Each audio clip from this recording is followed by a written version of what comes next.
Hello, everyone. This is the Dire Gentleman channel, and I am Gus Zagarella. And I wanted to tell you guys a story today, but it's not really a story of mine to tell, which is why I brought my good friend Henry Galley. Hello, everyone. Good to be back. You can't call it a comeback when you've never left the room. That's true. That's true. I've got to say, I'm very excited to be here today. This is a story that I've told a lot at, parties, back when parties were a thing, but it's never been released for public consumption. This is an odyssey, a cautionary tale, if you will, and also something that is definitely not fictional in any way. There are some parts of this story that I legitimately have to leave out for legal reasons, but even what is left in, some of it is going to stretch your suspension of disbelief, but if you look into it, you will see that all of the evidence is out there publicly. This is the story of the weirdest job I've ever taken, how the fuck I got into it, the insane things that happened in the middle, and the hilarious downfall of, I would say, the internet's most infamous fake true crime show. This is The Heads of Sierra Blanca, a tale of hubris. Alright, how do we begin? Well, so I guess we can begin shortly after our first project together, which was, a podcast known as Conjuria, which we've mentioned by name on the show. We needn't really get into the details of Conjuria, but this was sort of your first podcast job directly after that, wasn't it? Yeah, basically all you need to know about Conjuria is that it was a project that, well, it was mainly myself and the brilliant writer Gabby Lux that put sort of Conjuria together, and it was just a project we did for AMC's Shudder, their premium service for all things horror, thriller, etc. I recommend signing up, it's a really good service. But in the end, due to kind of budget issues and stuff like that, it never got a second season. However, through Conjuria, I both met Gus, because we collabed. He wrote one of the Shudder exclusive minisodes, which was really great and entertaining. But I also met a dude called Alex Aldea. Among the many connections we made, because we also, met Scott Thomas, Alexis Bristow. Most of the people you know on Less is Morgue, we met through Conjuria, with the exception of Sean, Jasper, and Charlie, who came in through different angles. Yeah, so Alex Aldea, not in the lineup, not exactly a Less is More contemporary. The majority of this video is gonna kind of be about my professional relationship with Alex. Because, boy, me and that guy have got into some, wild shit together. To best know what Alex's role is, he's kind of, he's like the money guy. Alex's job a lot of the time, and his sort of main line of work with, podcasts and stuff, is he wrangles sponsors and sort of liaises those deals. So, a lot of these shows can have, sponsorship money that then forms their budgets. He's the guy that you get in contact with if you need something financed. And, fair play to him in Conjuria and stuff. When we ran into budgetary issues in that, he worked with me to help sort those out. And in the end, he gave me and Gabby $500 each to make sure that we still got paid well for our work on the show, even though, we ended up having to put some money in to make sure all costs were covered. Yeah, and this is probably the first of many Breaking Bad references, but it sounds like Alex Aldea was a bit of a Saul Goodman in regards to his role in podcasts. Yeah, he is the guy who, he knows people. He's, active in sort of the LA scene, has, kind of a working relationship with a lot of the podcast things out there. He made Conjuria possible. A lot of the shows under his company, the Paragon Collective, he's kind of formed a partnership with them, buys ads for them, which as a result makes it sort of viable for podcasting to be a line of work, which is where obviously Gus and I kind of cut our teeth in terms of professional writing. I think an interesting thing about this whole story that we'll be going throughout this odyssey of a video is, you people at home, we get asked questions a lot in our, Two Professional Writers series, how do we get started, what different things do we do, that kind of thing. You're going to get a lot of kind of insider information about how the industry works. Yes, it's not all sort of, you polish your skills and then all of a sudden you're miraculously discovered and then you immediately have your own show. It's a lot messier than that. The real world is not quite that simple. Yeah, no, generally, you have to put your time in the mines. and, like, meet people who can, like, work with you to kind of actualize your share ideas. Like, a lot of people need to kind of let go of the auteurist idea of, like, what creativity is. And I know a lot of this is going to sound, like, really scary, especially if, like, you're a young writer, you're still starting out, but this is all, like, sort of prelude, because there is, like, a happy ending to this. You know, Henry and I and the others start Less's Morgue, and we get our own show. We just had to go through a lot of interesting experiences. Yeah. Yeah, so it was through Conjuria that I met Alex, and after Conjuria went down, I continued to work with a show called the No Sleep Podcast, which is a very, like, popular horror anthology thing. I don't work with them anymore because I wanted to sort of, like, pursue my own projects with the rest of the Prapes Collective.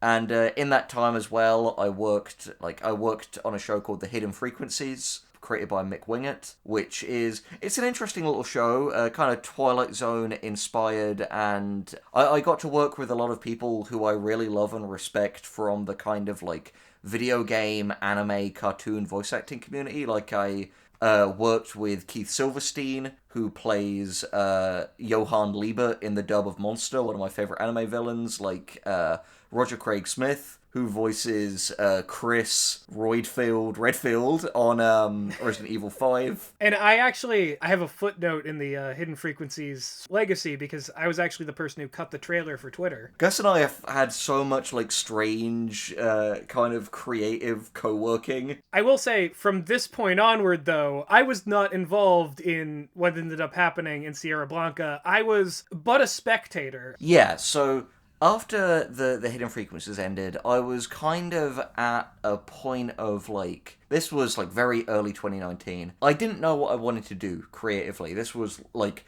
when Less's Morgue was but a twinkle in the creative eye of the 9 Prapes Collective people. And I was just at this state of, like, well, fuck, am I just going to be doing, like, short stories? Which, don't get me wrong, I love horror short stories, and they paid well. I was able to support myself with them, but, like, ultimately, I was getting to this point of, like, I kind of want to do something bigger. And that is when Alex, who we'd separated on good terms after Conjuria, but we hadn't really talked, came back into my inbox and was like, hey, would you be down to do some, like, editing work on a few, like, scripts he had, mainly kind of pilots and, like, pitch docs, which, even though I didn't sign an NDA for any of these, out of, is that a fucking plane going over? Oh my god. Lovely. Great. Of course. Fuck it, we'll do it live. But, like, even though I didn't have to sign any NDAs on these, out of creative courtesy, anything that was unproduced, I'm not going to give specifics on, because it's just unprofessional. But he was just sort of feeding me these scripts, and it was just kind of like, you know, like $30 here, $30 there. Like, it was spend an hour editing a script, and boom, that's bought you dinner.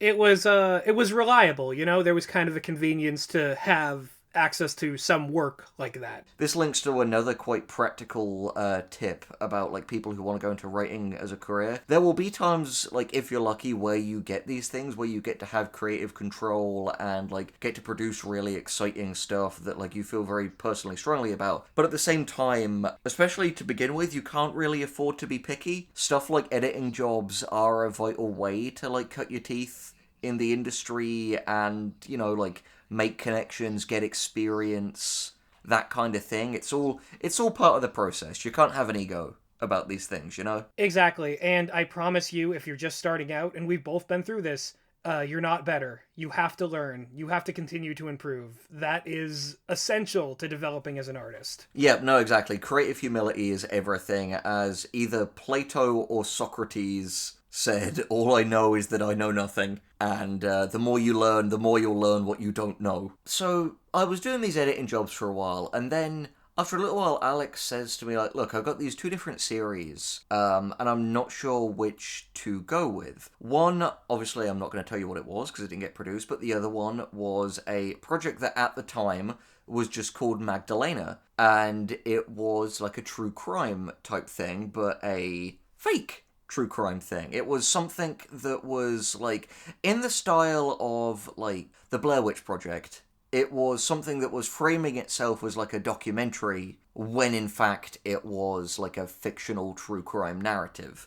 And as you'll know, because even though like the name changed and there were a few superficial changes, it's basically the exact premise of the Heads of Sierra Blanca that ended up getting released, which is a like young reporter and her friend who's like a PI are trying to unsolve the mystery of her aunt's murder in like a little kind of a little border town on the Texan side of the like southern border. One of the early things that was very strange about the show is that the killer was called the Rube Killer, which stands for the Rube Goldberg Decapitation Killer. And if you don't know this, a Rube Goldberg machine. And what's really funny about me explaining this to you here is that if you listen to the show, I provide the voice of, like, the BBC file footage, like, telling people what a Rube Goldberg machine is. A Rube Goldberg machine is a device that performs a simple task in a complicated way, like a ball rolls and hits into some dominoes, which then knocks over a vase. The, like, dominoes, you knock them over, like, the dominoes knocks over, like, a glass of water, which activates this and that, and like a chain reaction machine. And basically, this killer used an elaborate, like, domino-based Rube Goldberg machine that would result in, like, a swinging axe head that decapitated a bound victim. And that's the Rube Killer.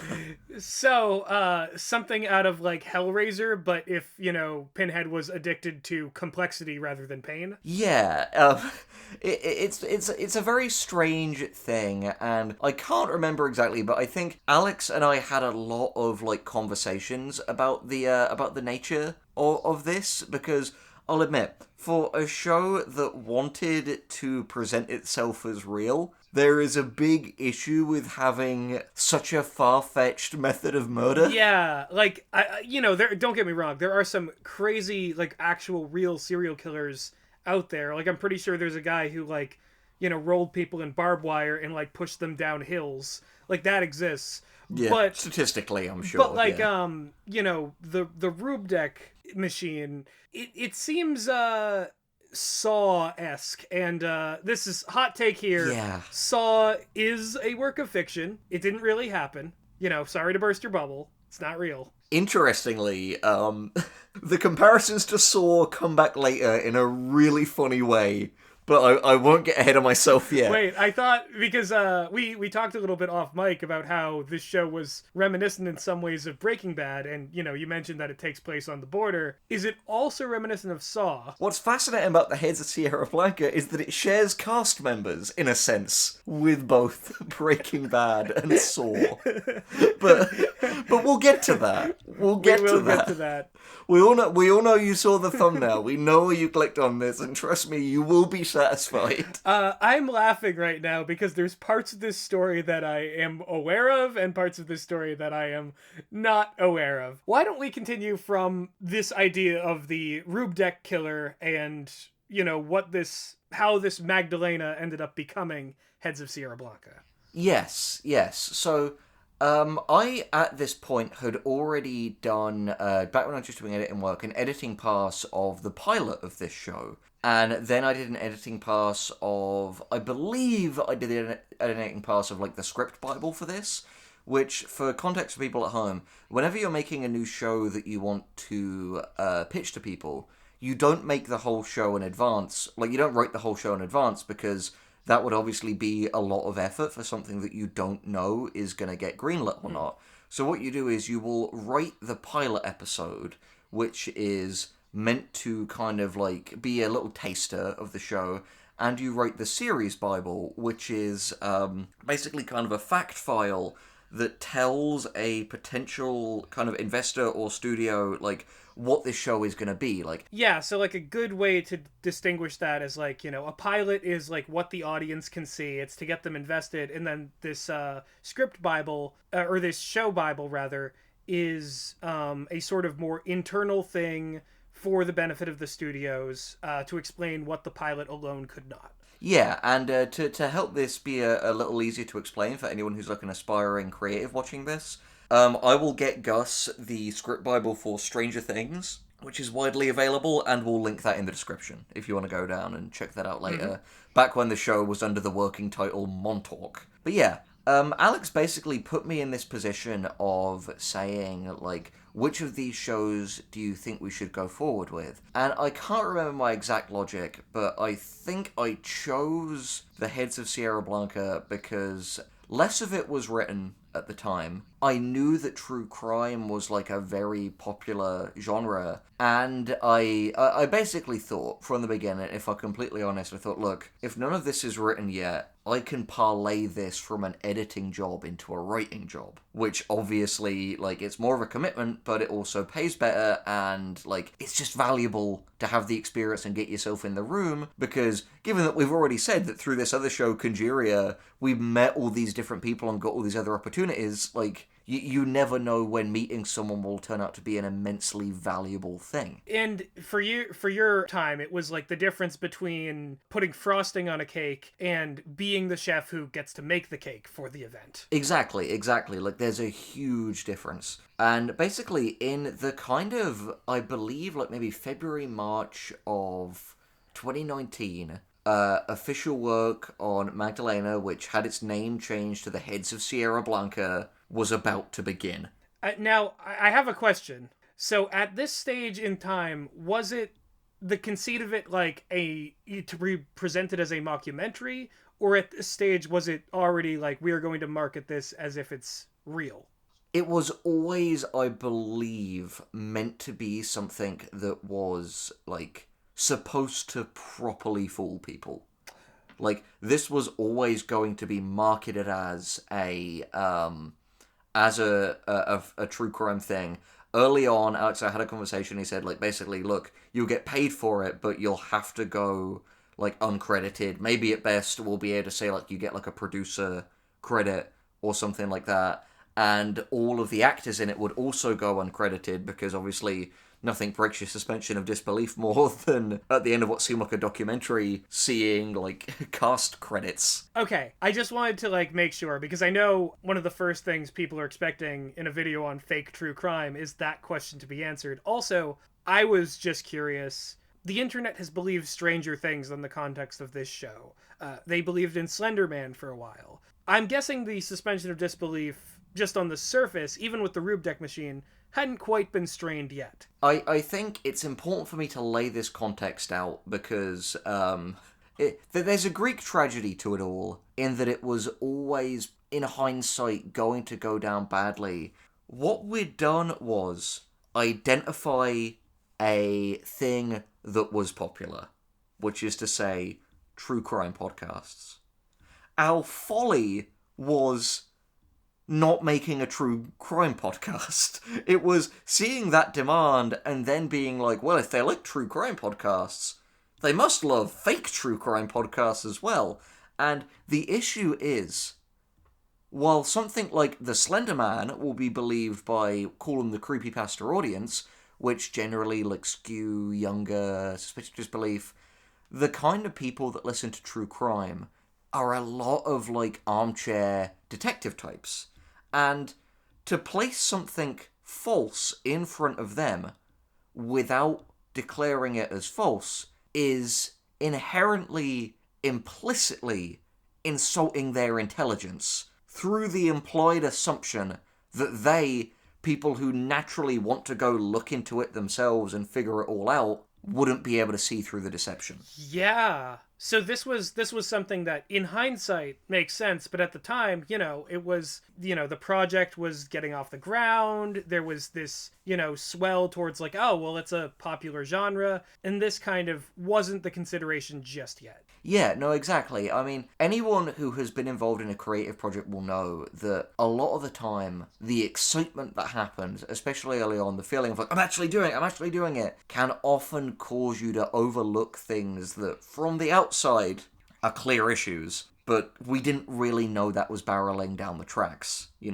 I mean, well, everything looks a lot more clear in hindsight, too, so it's one of those things that, like, you had to be there to not know where you were.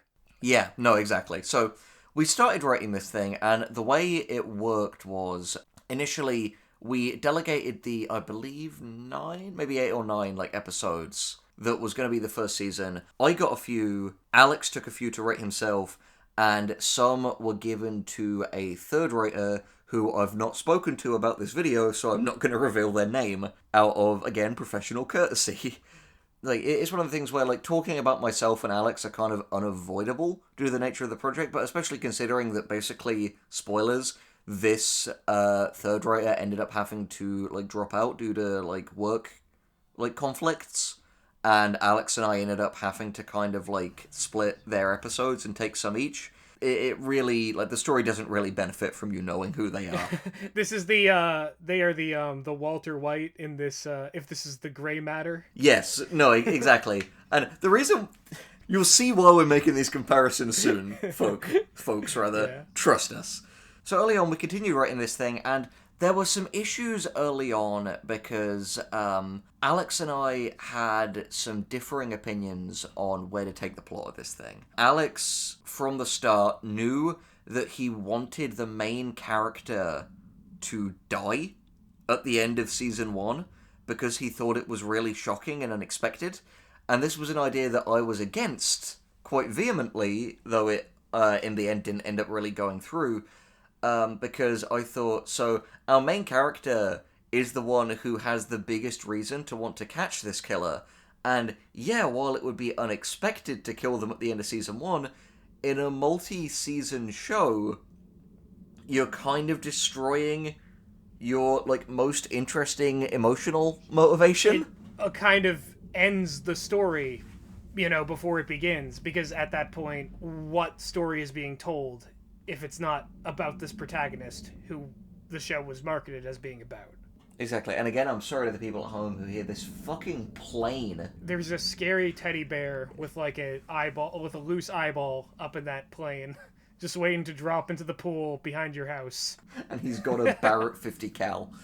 So, yeah, that was a big issue we had, and obviously the thing is, when you're making a show that's meant to be, like, real enough to be bought, but also an interesting story, there's going to be a lot of difficulty on the debates about, like, what's plausible and what's not. Because already, as we've discussed, when we've got a killer who is basically using saw traps... By the way, in the context of the story, the murders happened in 2007. At that point, I believe, like, 3 or 4 Saw movies were already out. And do people in the story diegetically make any references to the similarities to Saw? Well, here's the thing. I put them in because I thought it's going to make these, like, so-called investigator characters look like idiots if they don't draw this connection. Because here's the thing. One of the huge problems is that the Rube killer is almost comically cliched.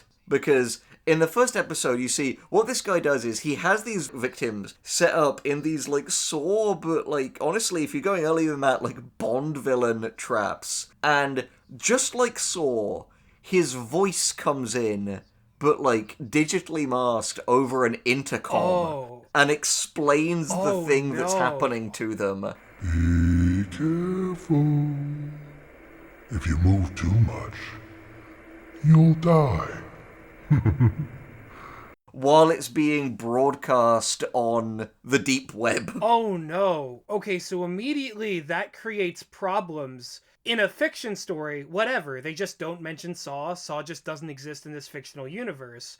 But in this show, The Heads of Sierra Blanca, which the conceit of it is that it takes place in the real world, the timeline necessitates that Saw exists. If this Rube thing happened in real life, all of the media reporting on it would be about an insane Saw fan. Yeah, a Saw-inspired killer. Yeah, no, exactly. And here's the thing. The reason the Rube killer exists is that there's this technology in like audio called binaural audio, and it's used for a lot of things, but in particular, like, games, audio dramas, music uses it a lot, especially sort of newer releases, where, if you already know this, you think I'm an idiot for explaining it, but basically it's some sounds will register in one ear when you're wearing headphones, and some will register in the other, and as a result, you feel as though you're in this kind of 360 soundscape. And Alex loves this technology. If you've listened to his other show, Darkest Night, you'll know he's very eager to, employ it. And he was very excited early on to have the Rube Killer's murders recorded binaurally, so you are hearing the different parts, like the dominoes and marbles of, the Rube machines, as they were called, in it, moving around your head, because for some reason the killer is recording them in binaural audio. Now, yeah. To put on the dark web. See, that raises a question here. It's like, why would the audio sound so clean and employ this, very specific technique that evokes a certain atmosphere when it's just real archived audio of an actual murder? Yeah, and this actually resulted in huge ethical issues early on, because the thing is, a key part of the pilot is Alex wanting to flex this technology.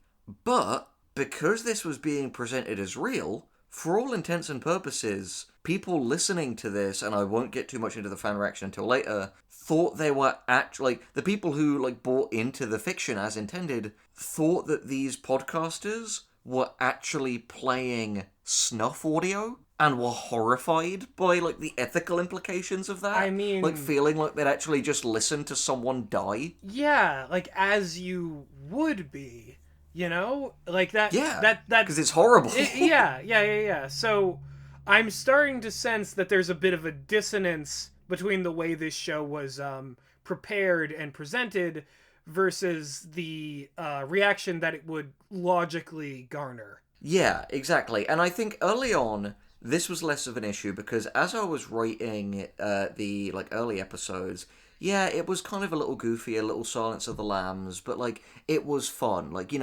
They're speaking to criminal psychologists, talking about, what might the mindset of this killer be. So, I got to employ a bunch of fun pop psychology for that kind of thing, because Alex basically wrote the outline of each episode, and it was just my job to, for the episodes I was assigned, fill in the blanks, show it to him, he would look at it, send me notes, and I would do another draft. And that is basically, that is in no way different to how any of these works, and if you're ever going to be, a staff writer in the industry, generally that's going to be your experience. I mean, honestly, our writing process on Less is Morgue is not too dissimilar. Yeah, it's true. I think a key difference is that Less is Morgue is a show that, from the start, the way it works is it's a cooperatively managed show. As a result, a lot of the time, there's no Less is Morgue boss that we all send our scripts to. I'll generally do the final editing pass on all of them, because I go through and highlight each one. But typically, if one person writes it, we'll then jump in an editing call with 3 or 4 people in a room. We'll do a table read. We'll think, okay, what's a funnier version of this line? What do we add? What do we cut?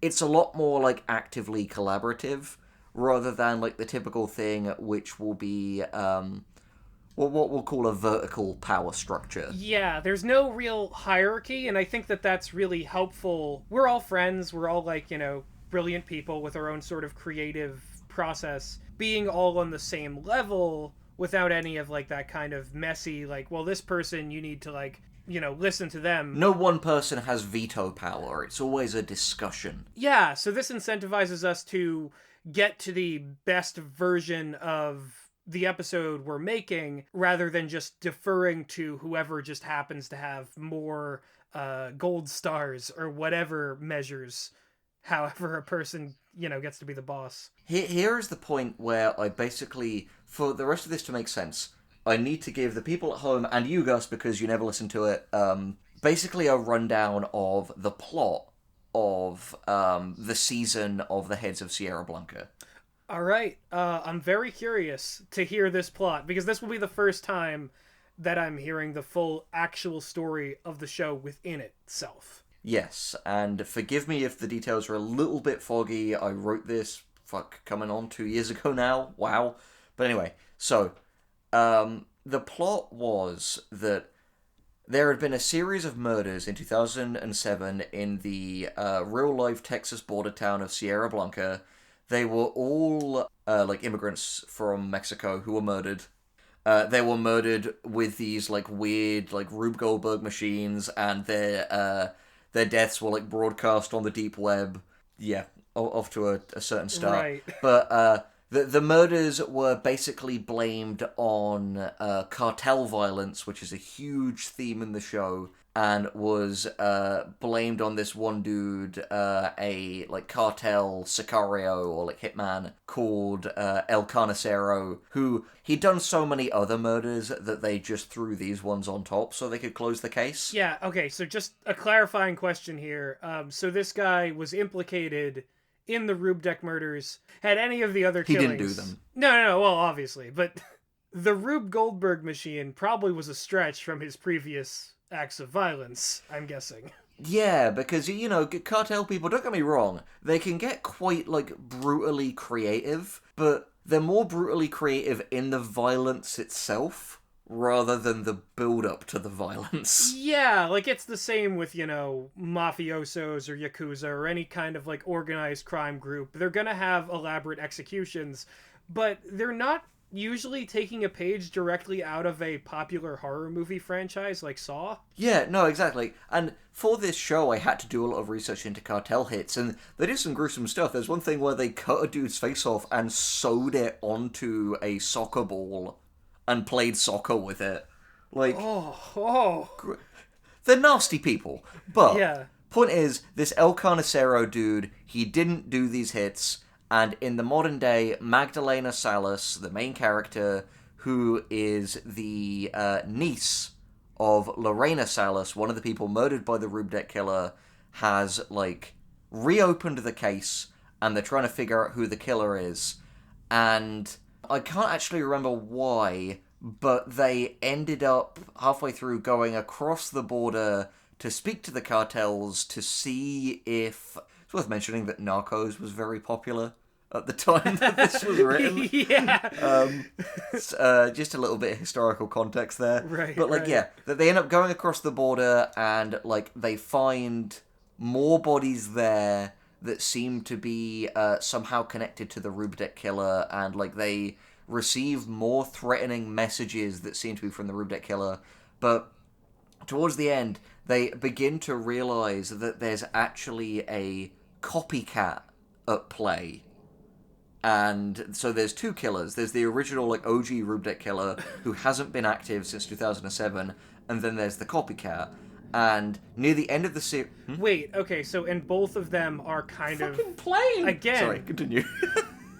And so both the original killer and the copycat killer are themselves also copycats of Saw. Yeah, basically. Here's the weird thing. So, towards the end, they capture the copycat killer, who turned out to be the, like, criminal psychologist who they've been working with this whole time, which weirdly takes liberally from another Halloween, or another, like, horror franchise, because that happens in the 2018 Halloween sequel, where Michael Myers' like, prison psychiatrist becomes obsessed with him and starts killing people. This is, again, very real. This is all something that very much happened. You know, I haven't listened to a lot of true crime, but I'm guessing that, like, Jason Voorhees doesn't show up in, a true crime podcast. Freddy Krueger is not going to haunt the dreams of someone. There's that one murderer who figured out how to kill people in their dreams with his knife glove. That was a devastating true crime. Who could forget that wave of chainsaw murders all across Texas when they had their massive Texas battleground that was inside of a mountain? No, exactly. But to kind of bring things full circle, so they catch the copycat, but at the very end, the main character is kidnapped by the real Rube killer. In the last episode, it's like a manhunt to find her, but in the end, they find, like, the live stream of her in another Rube machine, while the Rube killer goes off on his, like, anti-true crime rant. So wait, you're telling me he, like, pulls a, like, Brad Bird monologue. No, he literally does. Like, You know, like a screenslaver is gonna talk about this. The guy from Tomorrowland is gonna have his moment to just say the genre you're watching is trash. no, that basically happened. Yeah, it was basically that. And interestingly, all of this was so beautifully absurd that no spoilers, but a future Less is Morgue villain is based on this. That immediately tracks. Also, I don't know why the decision was made to go so meta in something that's supposed to be real. Well, Alex's logic was that by this point, people would have gotten that it wasn't real, but it was, in hindsight, quite a bizarre creative decision to, like, punch them in the face afterwards. Yeah, that seems almost like, you know, what if the Blair Witch Project had them, like, I don't know, like, walk onto, like, a set, like, see, like, clear lighting and stuff towards the end. Like, it kind of gives away the game there. I was like, after she falls down, it's like the Blair Witch going on a monologue about how enjoying horror is exploitative. Yeah, like... It is, like you said, it's screenslaver shit, and, yeah, ultimately that was how it ended, and there was going to be a season 2, but obviously, for reasons we'll get into later, but that's the basic plot of Sierra Blanca, kind of at the end, like, oh, the Rube killer's back, the main character is dead, and the main character's friend, who's been with her throughout this, is like, I'll have my revenge on him for what he did to my friend. I will have my revenge! Yeah, it's literally that fucking Alistair animatic. Before we move on, do you have any questions about the plot? I mean, I do have a comment, and it's that you've said the word Rube deck so many times that has become an actual word to me, and I have to, like, take a second whenever I hear it to just be like, okay, but that actually means Rube Goldberg decapitation, which is two things that are absolutely bonkers together. And the idea that, like, the characters are just calling it that the whole way through. Like, he's not called the Sierra Blanca killer or anything like that. He's not... They don't give him another name. But that's the thing, Gus. That's the absurdity, is that, like, this would happen in a post-Saw world, and they wouldn't immediately start calling that, like, this guy's moniker would be something like real-life Jigsaw. Yeah. Or something to that effect. They wouldn't think, this reminds me of this, like, 20th century... It's bizarre that would be their point of reference, you know? They might even call him, like, Killer Goldberg or something. Like, anything but Rube Deck. Killer Goldberg. I don't know. The thing is... It just makes me think of the wrestler, Bill Goldberg, Yeah. and, like, as he, like, goes out, there's the Goldberg, like, chant in the background. That's what this person should play as they start their machine up to decapitate you.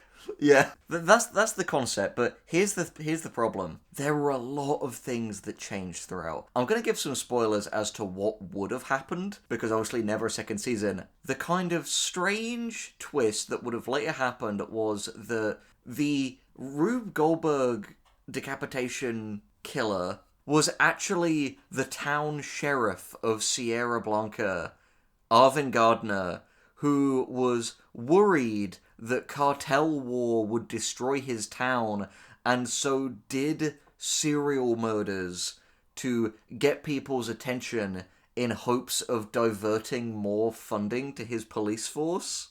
Oh my... Get out of town. What? Wait, here... I'm just gonna put on my nitpick hat. Okay, why didn't he just fake cartel killings? Or, you know, like, if he's actually just killing people, just wait until, you know, the cartel killings happen. Yeah, wait a minute. If he's concerned about the town, why is he, like... Killing people in it. Yeah, the cartel's gonna come here and kill people. I know. I'll kill people first so that those people that I killed can't be killed by the cartel. Yeah. And his logic is sound. If someone's already dead, there's no way you can kill them. Here's the bizarre thing. It's like, this is a criticism we have for a lot of shows, and it's rare that I, like, turn this criticism on myself for, like, a show that I worked on. The phrase, measure twice, cut once, is such a valuable one in creativity because it's so much easier to sort problems that you may have at the planning stage. Because as soon as you've got, like, actors and production people involved, correcting your mistakes at that point becomes expensive and complicated. Pity those who figure out that their central story concept is broken on some level once the show is already being produced, because at that point you run into the tricky territory of, like, well, we can't retcon the half of the series that's already aired, so what now? Alright, that actually links me fascinatingly, because as this series was being written, Alex changed his mind on several key components, and there were retcons. Because, for example, while the plot remained fundamentally the same, who the copycat killer was changed. And wait, so you as the main person writing this, under Alex's instruction, were you told about each of these changes in a reasonable amount of advance time? Yeah, but the problem was that, like, it was like a ship taking on water and, like, trying to use, like, band-aids to plug the hole. It was like the fact that these little changes need to be made were endemic of the fact that this thing had wider structural issues. Yes. But it had gotten to this point where it was like, look, I've already spoken to sponsors about this, like, we can't go back and rewrite the whole damn thing, like, we've gotten attached to, like, certain elements. Essentially, it was like, well, shit, how much lipstick can we put on this pig before we need to record? Yeah, and ultimately, you wanted this to be, like, steady work. This was going to, like, pay you, and I didn't want to rock the boat, yeah, you know? Like, yeah. I was worried, like, because the thing is, sometimes this happens in creative things, like, you probably heard stories about, like, directors, like, getting replaced, or, like, writers getting replaced. That's because all these people are at the mercy of producers, because those are the people that control the funding, and the funding is king.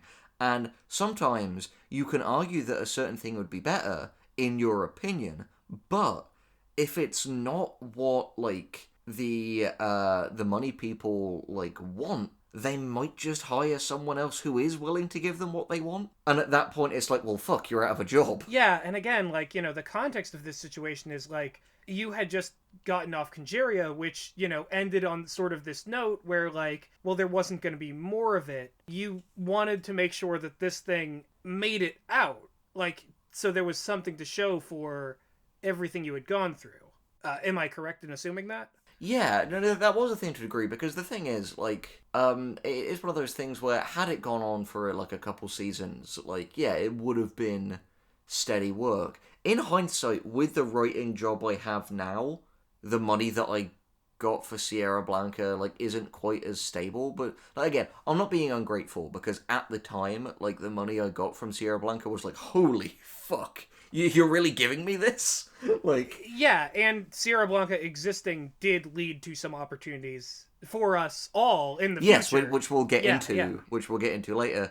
But, like, yeah, so some of the bizarre plot things that happened, like, early on, there was an episode 3, I believe, where a character who was heavily based on the real-life daughter of a real-life murderer called the Happy Face Killer, who, has, like, gone on record a lot talking about, like, what it was basically like to grow up when your dad was a serial killer.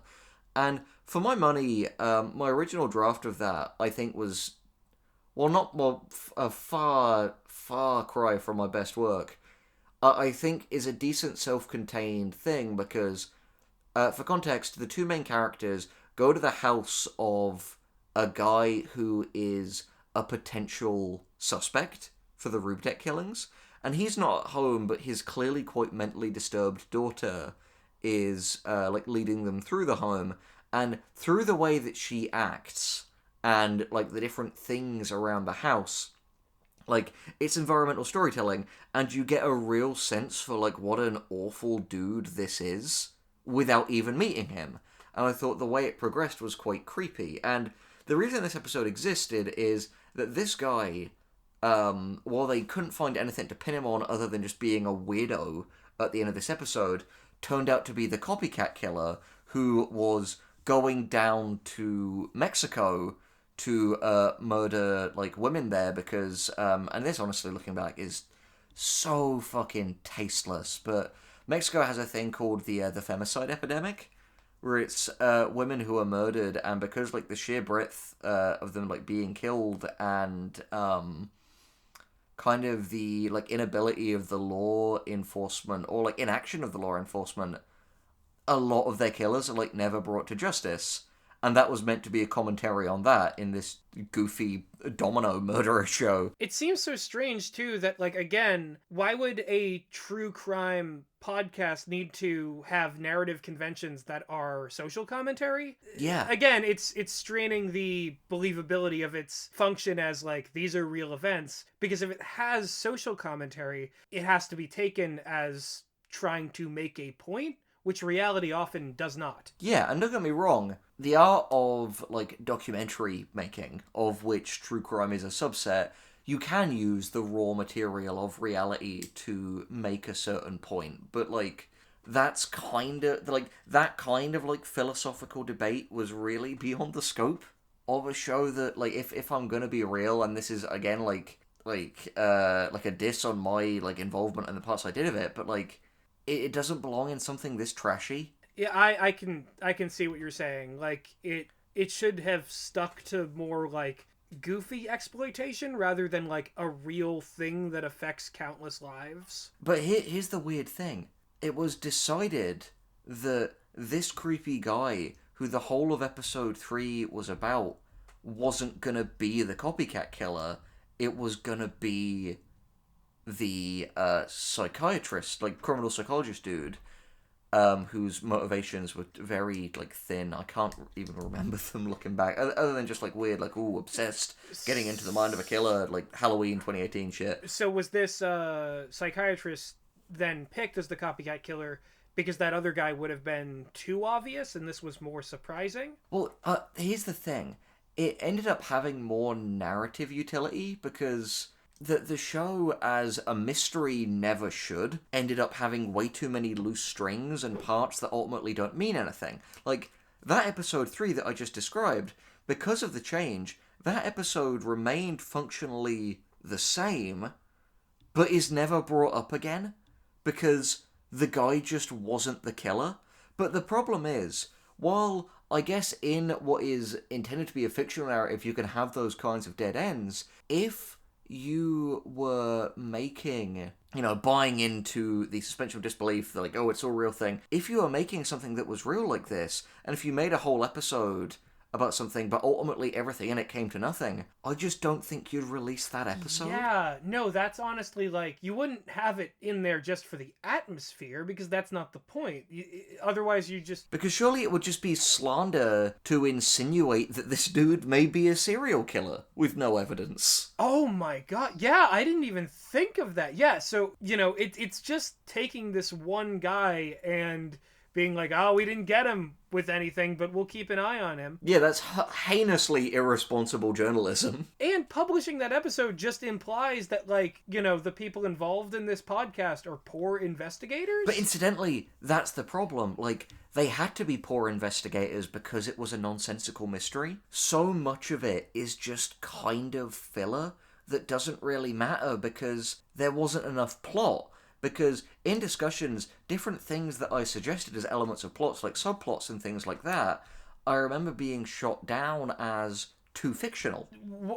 That comes as a shock to me, considering some of the things I've heard. But that's the bizarreness of it, like this really strange double standard for like what would be considered far-fetched. Honestly, I would have drawn the line at the Saw murders. Like, I would have drawn the line at the Rube deck killings themselves. Like, that would have been like, okay, let's write a purely fictional story about this, rather than try and pass this off as true crime. Yeah, no, absolutely. And you need to put an immense amount of planning if you're creating a mystery. Like, you need to really, like, be fastidious about the details, And the problem is just, like, that this is a very strange whodunit.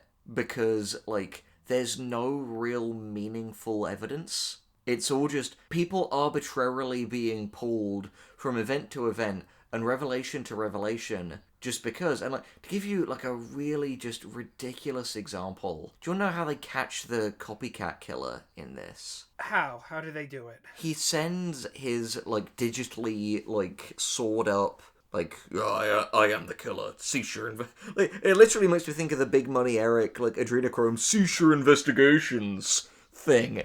Like, oh no. But here's the thing. Basically, for some reason, I can't remember the setup, but the penultimate episode is them all just in a house. And I believe the main character takes this, like, audio that they've been sent and just, like, shifts the, like, speed and, like, pitch, and it's just the psychologist's voice. And then I seem to remember, like, she, like, just goes on his laptop and just all the incriminating info is there. Oh my god.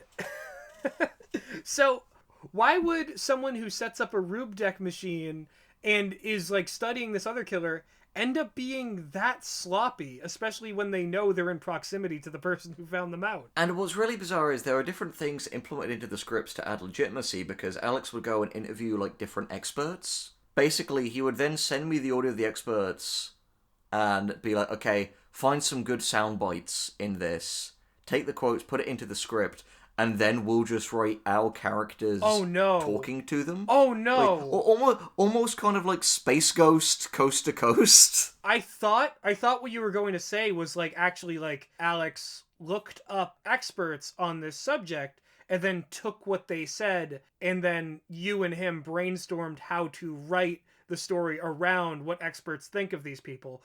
But what you just described to me is so much more absurd, and I'm upset. Well, here's the problem. I remember a lot of the, like, file audio that we were including originally, because I had to go and hunt down, like, YouTube videos and, like, pull quotes and, like, put that in it.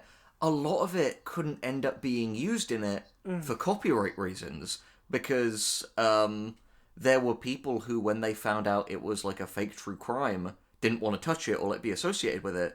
So a lot of these, it was just kind of, like facsimiles of what was originally said, read by actors. And I know because, like I said earlier, there was a piece of, like, stock audio, I believe from the BBC in the first episode, about Rube Goldberg machines, just explain what they are, and I had to dub it.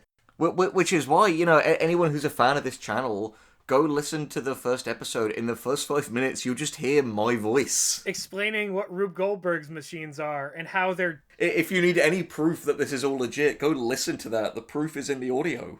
A Rube Goldberg machine is a device that performs a simple task in a complicated way. Speaking of the voiceovers, shall we get into that? Yes, yeah, because I think we're at this point where chronologically things were starting to get produced, because, like, a lot of things, and, you know, I'm not being high and mighty about this, because we did the same with Glasses Morgue, it gets to a point where you start producing the earlier episodes while you're still writing the later episodes, which, by the way, resulted in huge issues when there were rewrites, but we couldn't change things in the episodes that were already recorded. That's gonna lead to some issues, isn't it? Like, in terms of what you can do for the story. So, all the stuff you described about how the facts of the mystery not lining up, I imagine this compounded that quite a bit. Oh, massively. So, the production began, and the first thing we should talk about here is the pilot, because Gus and I are something of experts on the concept of pilots.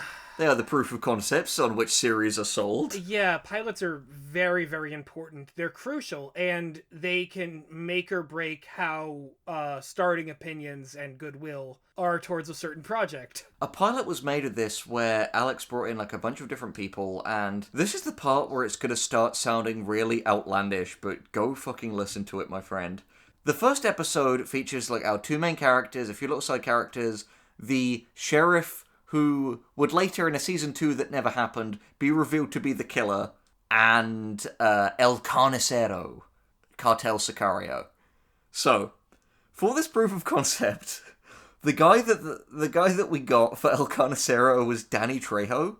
Yes, folks at home, you did hear that right. The Danny Trejo. Machete himself. Himself, yes, from Spy Kids, and also Machete. Technically speaking, because of this series, I can say that I have starred alongside Danny Trejo in Yes, he was playing El Carnicero. You were voicing over a BBC man talking about Rube Goldberg machines. It's that classic meet cute.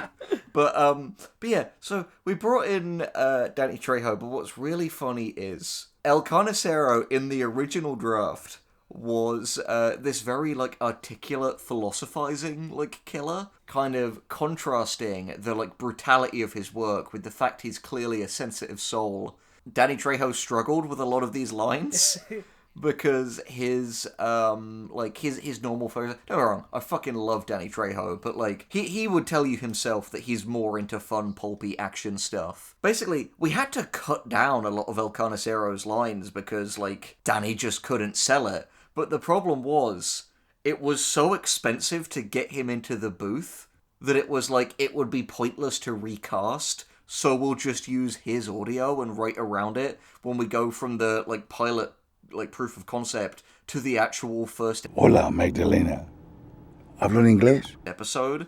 So that's how Danny Trejo became involved. Yes, and again, we're talking about the audio of Danny Trejo, who has a pretty, distinctive voice and distinctive mannerisms. An incredibly distinctive voice. No one sounds like Danny Trejo. I had dreams of playing soccer as a little boy, but that wasn't in my cards. Being a nautical, on the other hand, was. And so this was in the pilot episode of a true crime podcast that was meant to be taken as nonfiction, and you have Danny Trejo playing not Danny Trejo, a fictional character who is supposed to be a real man who happens to sound exactly like Danny Trejo. Yeah, I legitimately joked at one point that to Alex that like we make Danny Trejo the killer, like him as himself, just gone mad for some reason. Because why the fuck not at that stage, right? But then, the heads of Sierra Blanca is a scandal because it results in a fake investigation where Danny Trejo gets arrested for murders that never happened. Yeah. And they're like, where is the Rube deck machine, Danny? Where's the Rube? Where's the Red Room, Danny? And then someone makes like an award-winning podcast about that. That could be how we get the big time. Framing Danny Trejo for Rube deck murder. If only all this hadn't come out prior, we'd still have a chance. Yeah, but anyway, to continue with the absurdity of the casting, Alex got Gabrielle Ruiz, who is a wonderful actor and singer who people may know as Valencia from Crazy Ex-Girlfriend, the incredibly popular musical comedy. So another distinctive voice who would be recognized. And the bizarre thing is, all of these people, as I said earlier, because of the nature of this, had to go uncredited. And I said to Alex a few times, hey, if they're going uncredited, wouldn't it make more sense to get talented unknowns? But I remember Alex saying something to the effect of, like, only TV actors will be able to sell this. Something that to this day, like, I believe essentially it professes a lack of faith in the project, that clearly just by having these people in it that it would attract sponsors. But, like, again, why would it if no one knows? Yeah, not only that is that counter to what the project's intent was. I don't understand why a more realistic approach with, like, non-actor delivery wouldn't lend itself to this. I mean... Exactly, because you can't sell it on star power if they're going uncredited. So it would make sense to get, like, small-time, like, character actors, voice actors, just, people who people have never heard of before. Because, yeah, anyone who's actually listened to a true crime, like, audio drama, not audio drama, like a podcast or a documentary or whatever, like, a lot of the people in it aren't, like, slick, like, super well presented because, they're real people. That they didn't go to, like, acting school. Now, this is not to be mean or anything, but did getting these people cost quite a bit in relation to the initial budget of this? So that I cannot actually speak to. I think it's safe to assume that obviously these people would want to be paid more than Joe Schmo, but like at the same time, cards on the table, like I never saw the spreadsheets, so I'm, not going to speak to anything that I don't have exact numbers on. Fair enough. Yeah. We're only working within the realm of facts here. Exactly, and it's all stuff that you, the audience, can go and verify by, like, looking into it and listening to it. Like, we're not here to bullshit you. We're not here to slander, sling mud, speculate, whatever. Just, like, we're giving you the actual raw story as it happened, because, frankly, that's crazy enough. So, apart from, these two actors, were there any other big stars attached to Sierra Blanca? Yes, because here's the thing. Something that I alluded to earlier, and something that is one of the most amazing stories about this whole thing, is the casting of Sheriff Arvin Gardner, the secret Rube killer. It got really strange and really surreal with the people who actually sent in auditions. The guy who actually played the killer was Wayne Knight, who was Newman in Seinfeld. Are you Nedry in kidding Jurassic me? Park. Yeah, no, that was the voice of the Rube killer. Are you Fucking kidding? Newman. What? But his voice is so iconic. Co-star of Space Jam. He Mr. Blick in Cat Scratch, that classic cartoon. Yeah. I Fair play to him. He did a good southern accent for it. It wasn't identifiable as him in the end. Well, yeah, because he's a professional. But if you go listen to that show now with that in mind, you might be able to identify him. Our DEA contacts told us that in August of 2007, the Zetas and the Sinaloa cartels came to a peace treaty. Juarez and southwestern Texas were to be forfeited over to the Sinaloas. He's a professional. He's a good actor. But at the same time, I'm so surprised that they would get yet another big name star, but then completely anti-typecast him in order to get this performance. Yeah. I'm sure he did a great job, but this is super weird. If you think that's weird, here is, for my money, the craziest casting story. One of the funniest part that is so set up everything. One of the people who auditioned, and before my laptop broke, I had his audition audio on it because I would just listen to it sometimes to just take in the weirdness. Uh-huh. So one of the people who auditioned to play the Rube killer was Tobin Bell, who played Jigsaw in Saw. What? So Saw auditioned to play fake Saw in the real fake true crime podcast version of Saw? What?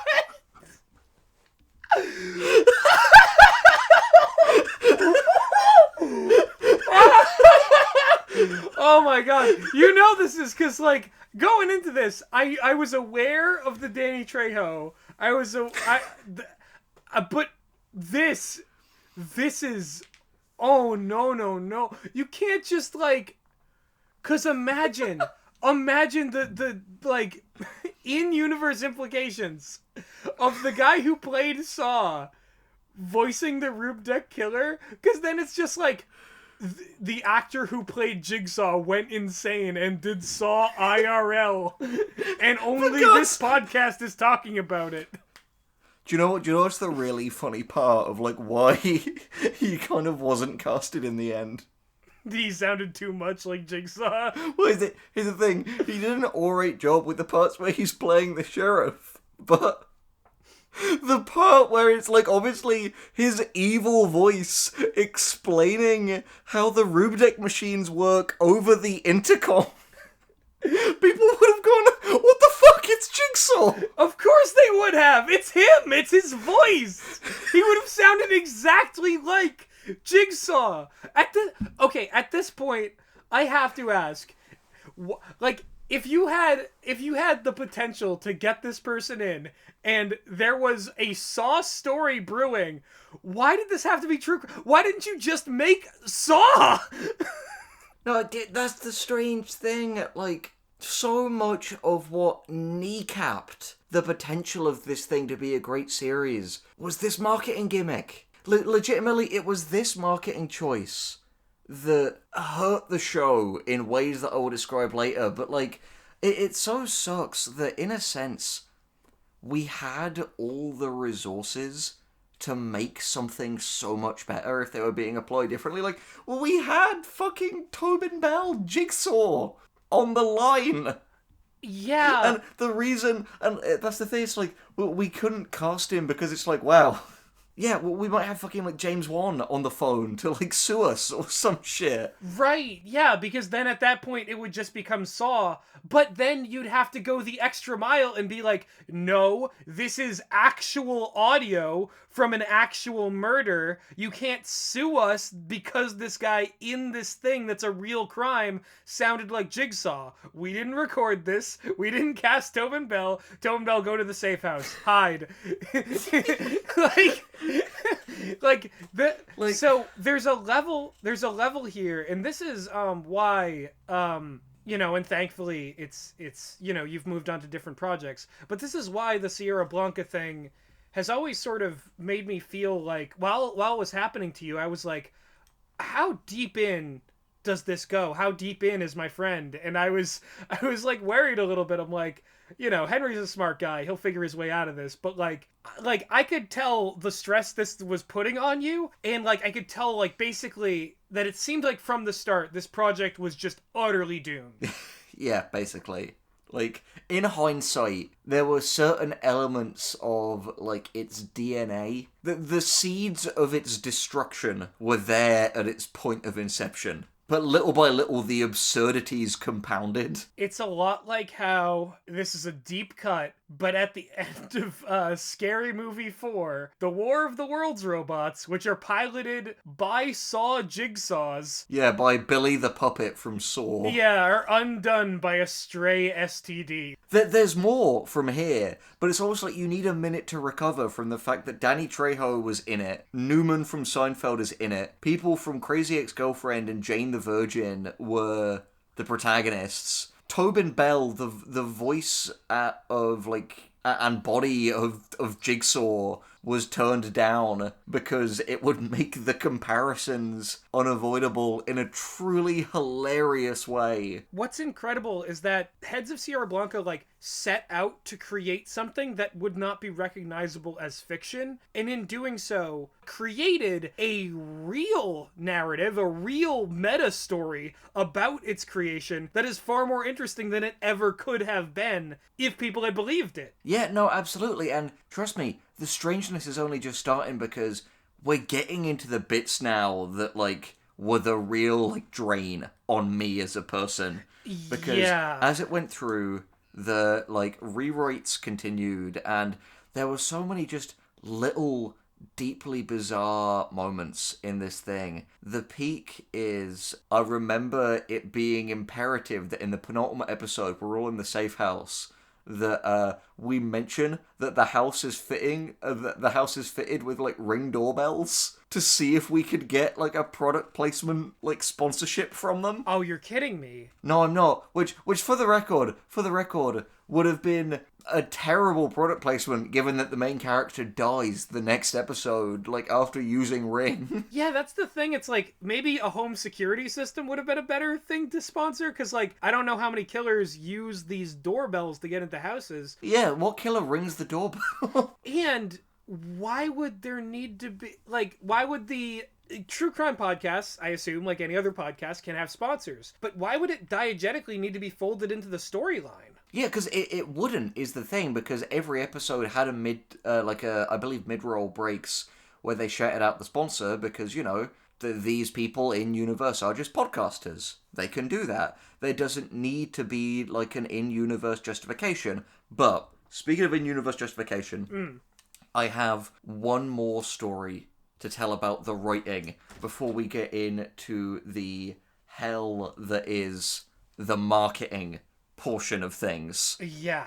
And it's about the very last episode, which, if I can refresh your memory, it's the one where the main character is kidnapped and is later murdered by the Rube killer after their friend, who is like the secondary character throughout the whole thing, has been looking for them, right? Yes. While, thankfully, this was weeded out in the table reads and never made it to the final draft, I shit you not, something that was in an earlier draft of this script was midway through, while looking for this like character, they go on her computer to look for clues, and in like a narration, like a piece to camera, the character says, "By the way, while I was on the laptop, we found these ad reads she'd already recorded.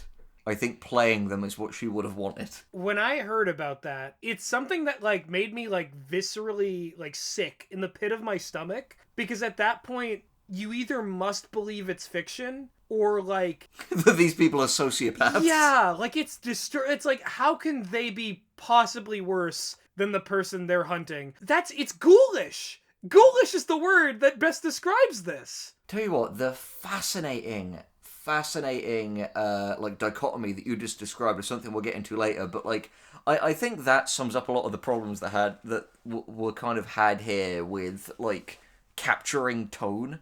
This thing seemed to employ so many narrative conventions, and I don't mean to throw shade at you here, but do you think it's because you're primarily a fiction writer that a lot of this stuff kind of seeped into the text? To be perfectly honest with you, Gus, again, I'm not trying to undermine my part in it, because like Alex and I would like share notes on things. He had like final veto power over what went in, but I think ultimately the thing is to effectively write like fiction in the guise of fake true crime, you need a truly complex mystery with lots of moving parts and details, because real life investigation is all about like the very smallest details. It's not the broad strokes. It's not like going to Mexico to like speak to cartel leaders.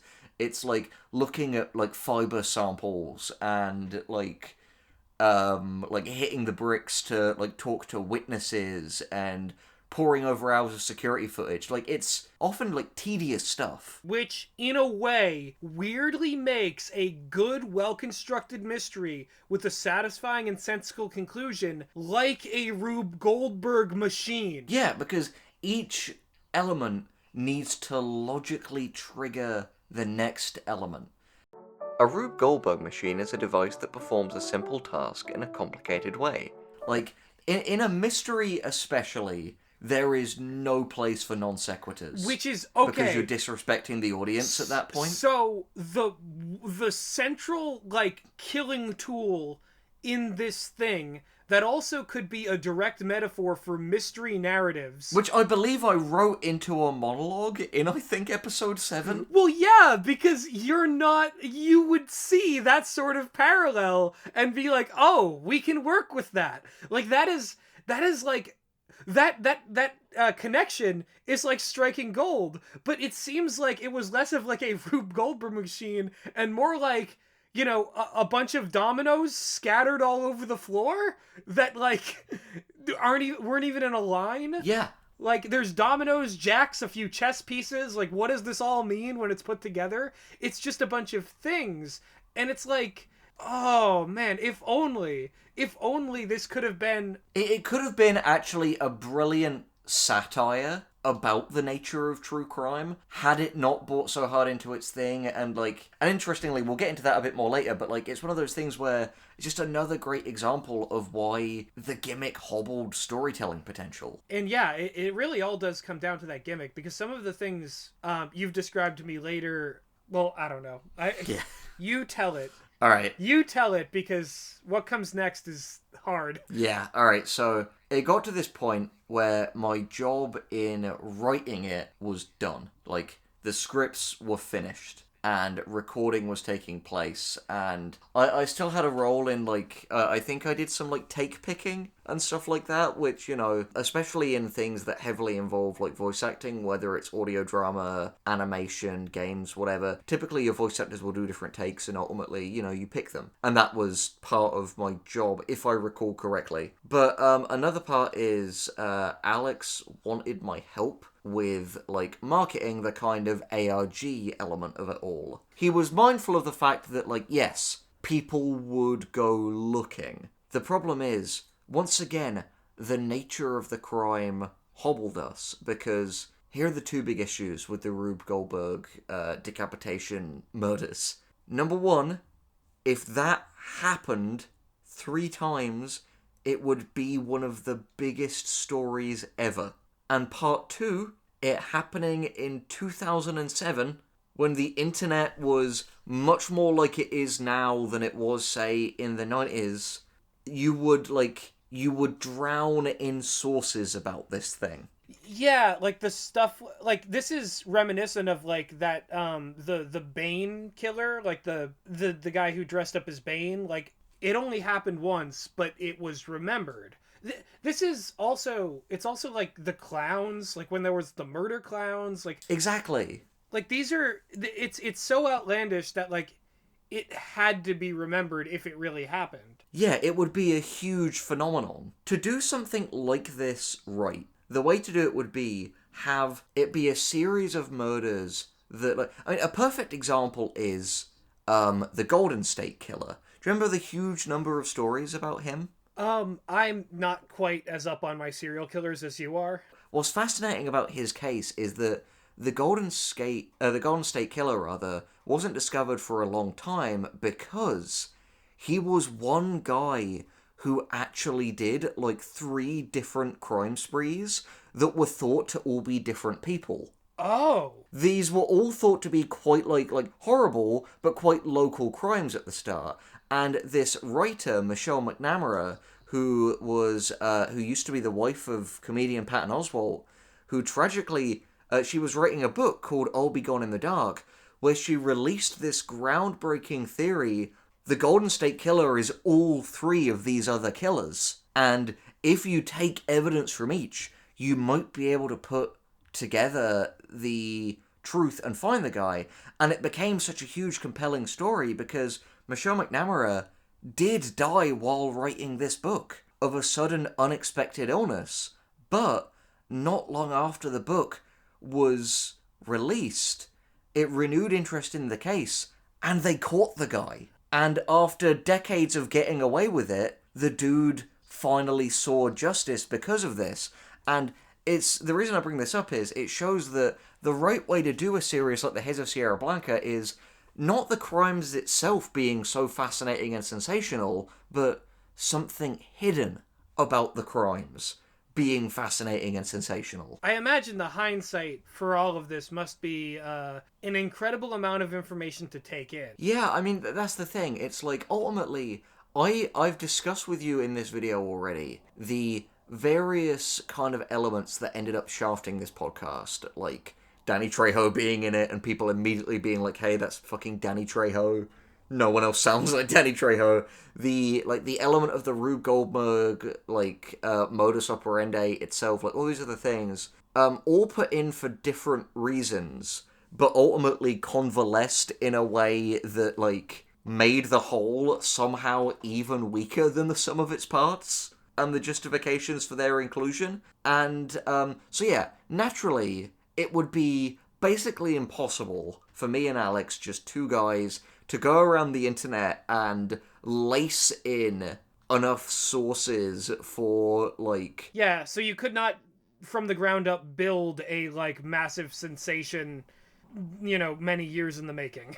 Yeah, no, exactly. So what happened was, and what Alex kind of, like, instructed me to do, for a start, I went on, like, various Reddits under a number of sock puppet accounts. Ooh. I was like, hey, you guys ever heard of the Rube Dick Killer? Which, in the end, for what it's worth, like, people say Reddit is full of bullshit, and, like, don't be wrong, some of it is, but, like, they sniffed my posts out like that, and they were, like, eliminated. Like, for a time, I was shadow banned, like, my IP was shadow banned from Reddit because of, like, the bullshit I was spreading. Reddit is all bullshit, so horse piss can be recognized by its smell alone. Yeah, no, exactly. It got more insane. Because I remember doing this, I was still at university at the time. I was a younger guy when this was happening, so you can see why maybe I didn't feel the full confidence to, like, step up and be like, actually, here's how it should be done. This whole experience is why you aged into the man you are today. Yeah, this was the school of hard knocks that people are always telling me about. But, like, I remember sitting at the common room area of my university on my laptop, and I made 4 different Tumblr true crime accounts, And what I did was on each one, made a bunch of posts about other legit crimes, and on each one at a different point, slipped in like a little thing about the Rube Deck Killer. Like, this whole experience, what I'd compare it to is, if anyone at home has ever heard of Jacob Wall, Oh. this like kind of like idiotic like smear merchant, he and Jack Berkman are always like trying to do these things to like frame different people of crimes, but they're like very inept because the evidence they make is so clearly phony. And in that moment, it was like, I am now become Wall, the destroyer of truth. Because the tactic that ended up being what you were doing here was like kind of a gish galop, where you're like putting out so much information that nobody can counter it, and in the meantime you're also slipping in a like the nugget that you want to get in there of the Rube Deck Killer. You're incepting them. It's gish galop mixed with a Mott and Bailey. Yeah, but here's the thing, it's also an utterly ineffective technique for actually making people believe this, because yeah, you might fool people who like basically do no research, but as I said earlier, this was going out to the true crime community, a lot of which fancy themselves armchair detectives. Like, they really look into this stuff.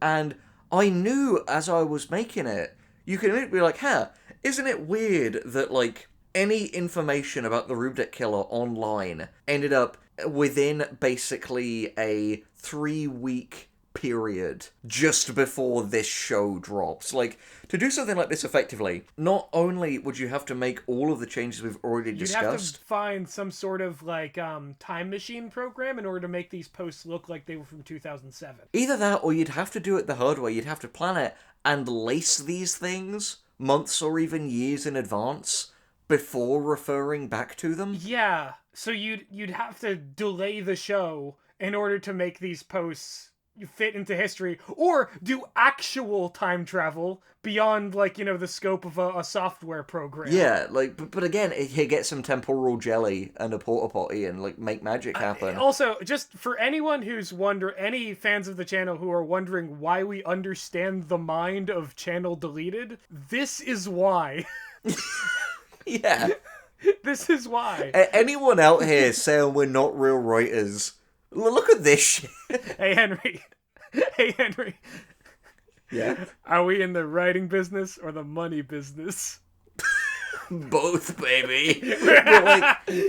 But that's the thing. Like, yeah, we know all of the, like, inept, dirty tricks in the internet repertoire because I've seen how shoddy they are from the inside. Fuck, I've done some of them, and they don't work.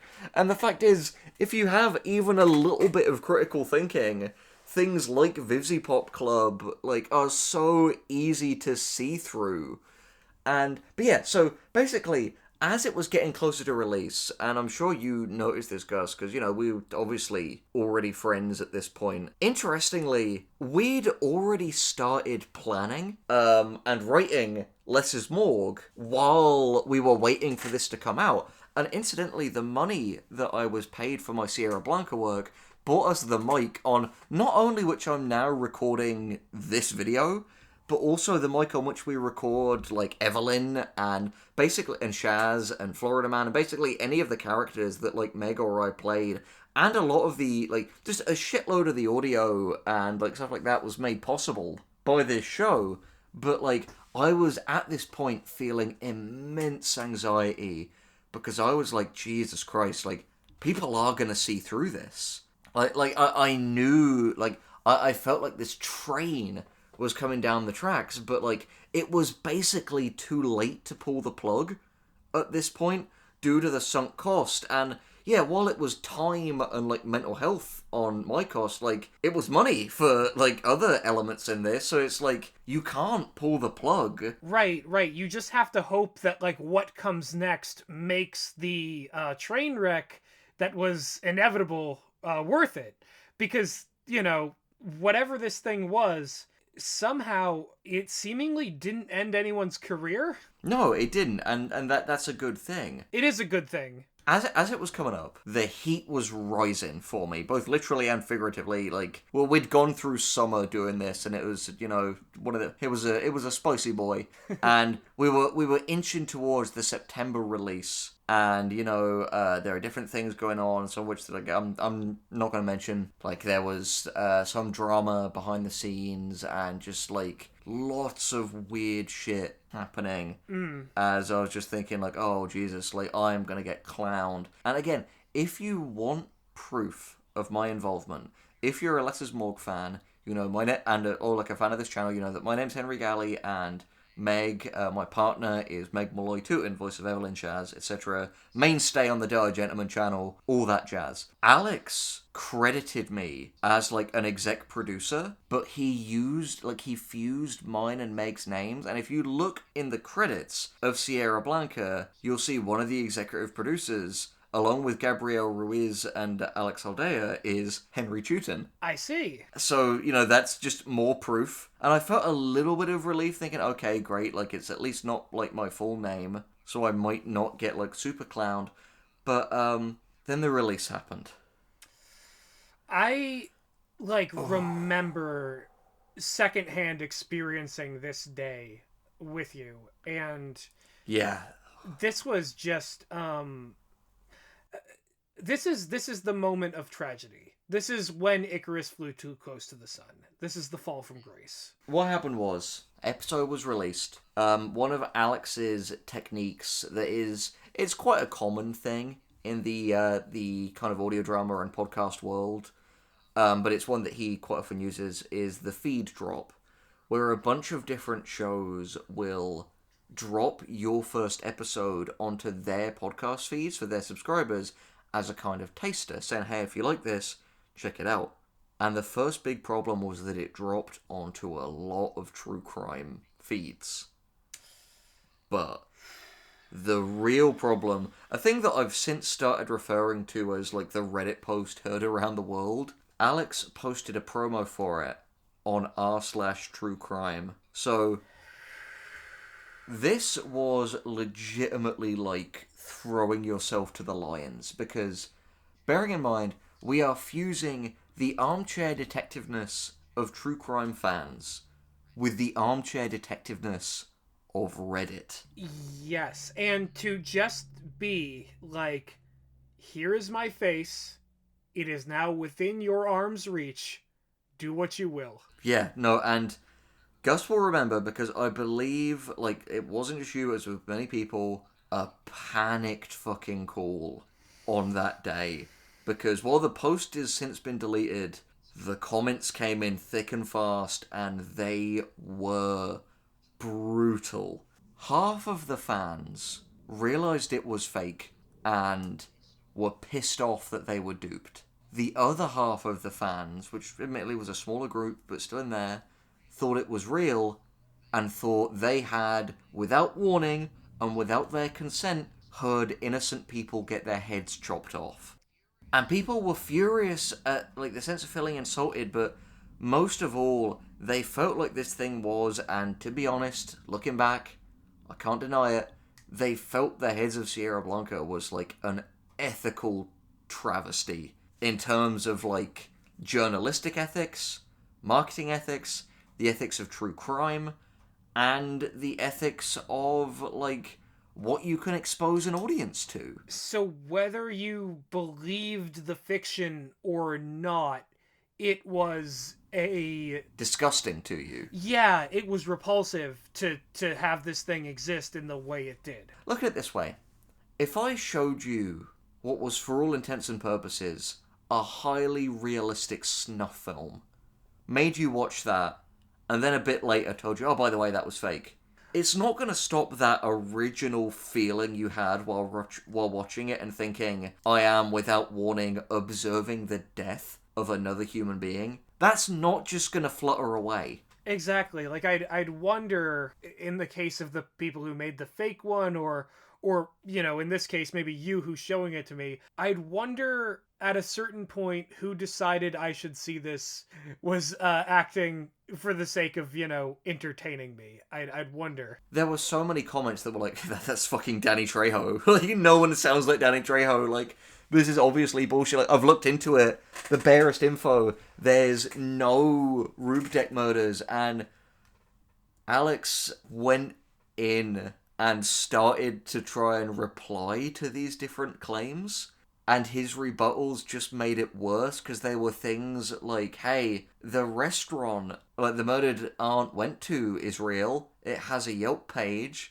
And it's like, yeah, New York City's real, but Spider-Man isn't. Yeah, so this is, so not only is there more confusion, revulsion, it sounds like the excuses that were presented were not only irrelevant, but probably very unsatisfying to this crew of armchair detectives. But it felt like more insults. Yeah.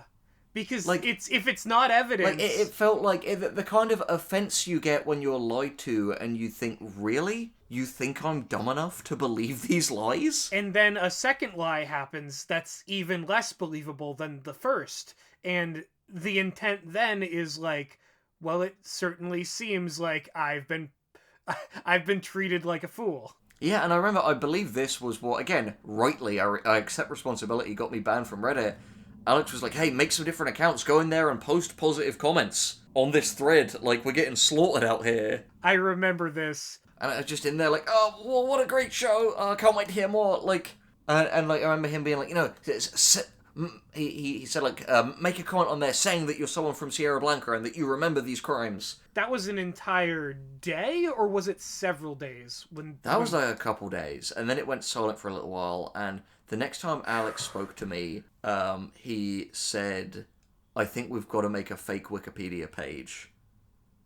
And it was at this point that I, like, finally put my foot down, and I was like, no, people won't buy it. Like, if you think Redditors are fastidious in fact-checking, wait till you meet a Wikipedia editor. Like, you will be massacred. Yeah, that would be stepping into, like, you already dealt with the lion den. That is a shark feeding frenzy. You're that much more out of your depth. Yeah, and Alex kind of conceded and went dark, and a little while later we had a conversation, and naturally, like, we were both fucking, like, bummed about it, because, we had put, like, months of our lives into this thing, like, time, effort, like, Alex had, like, put money on the line, all this other stuff, like, to what had ended up just basically being this huge, like, scandal, essentially. And if you Google the heads of Sierra Blanca, you'll see, like, there was at least one, like, think piece talking about the backlash. Yeah, like, this thing, there's a reason that, we set this up as such a tale of caution, and there's a reason why we call this a tale of hubris. It's because all of it built up to this kind of calamitous end for this thing, where it can only be associated with the controversy it created and nothing else. But to be honest, had it just ended there with us, like, cutting our losses, shaking hands and saying, hey, we fucked up, but, like, we're still here, we're still breathing, like, if that's how it ended, it mightn't have been so bad, but here's what happened. I just want to clarify, at this point, you had been done. You were willing to I was be done. Yes, was done. Yes. Like, I was not touching this thing again, but, and Alex goes dark for a little while, and I mean, I don't blame him, I'd want to, to be honest, again, it's worth saying, me and Alex were the bad guys in this scenario. Like, we were, like, trying to trick people here. They were right to be angry. Like, this was at least an ethically questionable project. Yeah.